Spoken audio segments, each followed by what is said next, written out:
إن في ذلك لعبرة لمن يخشى أأنتم أشد خلقا أم السماء بناها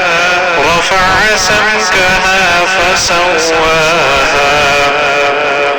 وأغطش ليلها وأخرج ضحاها والأرض بعد ذلك دحاها أخرج منها ماءها ومرعاها والجبال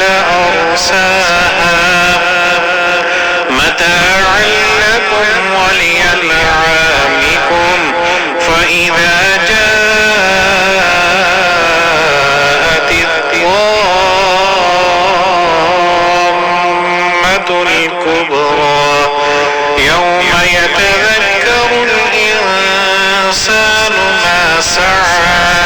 وبرزت الجحيم لمن يرى فأما من طغى وآثر الحياة الدنيا فإن الجحيم هي المأوى وأما من خاف مقام ربه ونهى النفس عن الهوى فإن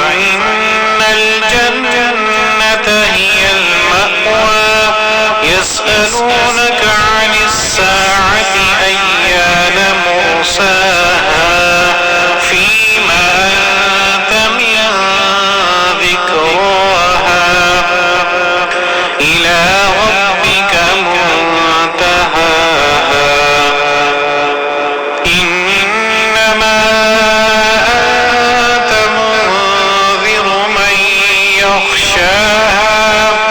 كأنهم يوم يرونها لم يلبثوا إلا